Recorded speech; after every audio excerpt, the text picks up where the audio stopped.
Okay, one of your peers asked for an annotated 1050 sheet that you can use in your final, so I thought I'd just go through and make a quick video to go along with it as well. Okay, these first three equations are all about kind of exponential things. So we're talking about, for these first two things, we're talking about continuous. So this is like your growth / decay, your PERT formula. And your a sub 0 times e to the kt is really the same formula, but these two last formulas are more interest. So that first one's continuous, the second one is compounding. Some things to remember, like your p or your a sub 0 and your p are all the initial amount. T is always time in all these. The way that R and K are basically the same in both those cases, but they represent your growth or decay rate. The way R is different than this last one is it is your rate, right? But you have to divide it by n, which is the number of times it's compounding. So for monthly, it would be 12. And then remember, use that in the exponent too, and that gives you your amount. A stands for the amount.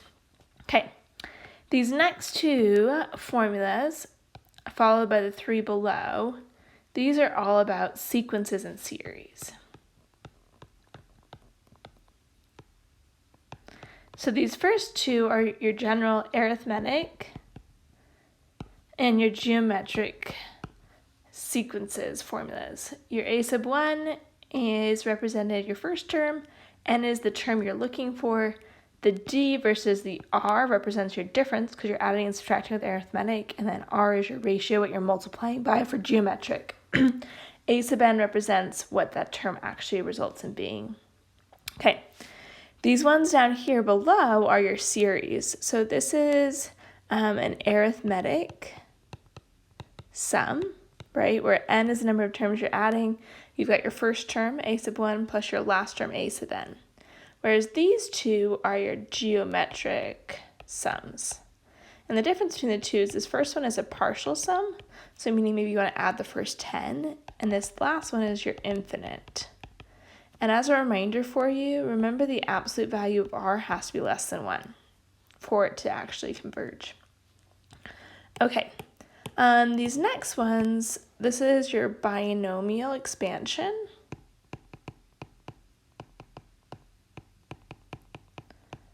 So remember that means kind of what the coefficients are when you're multiplying something, a sub n, a plus b raised to the n. I do prefer to do n choose k rather than that formula on your calculator. If you can find the factorial, and you can probably find that too, but up to you there. This is like your Pascal's triangle. Okay, last but not least, these last ones are all conics. So this first one is a circle. Remember, HK is the center, R is your radius. These next two are parabolas. This one either opens up or down. This one opens right or left. Remember, HK is the vertex, P is the distance from the vertex to the directrix or the vertex to the center, to the focus. Okay, this next one is your ellipse. And the last one is a hyperbola. Remember the differences you're adding or subtracting.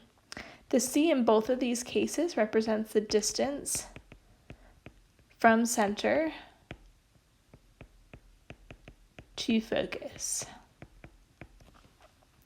HK is the center in both of those. Remember, for an ellipse, A is going to be the value underneath x squared, the x, which is going to be how far you're going right or left. B is the value underneath y, so how far you're going up or down. And then with the ellipses, remember that this first one looks like it opens right and left, and the y squared opens up and down. And then similarly, you will go the distance underneath x, the number underneath x, the square root of that number is how far you'll go out in the x direction. Same thing with the underneath y, you'll go how far out in the y direction, the square root of what's in the denominator there.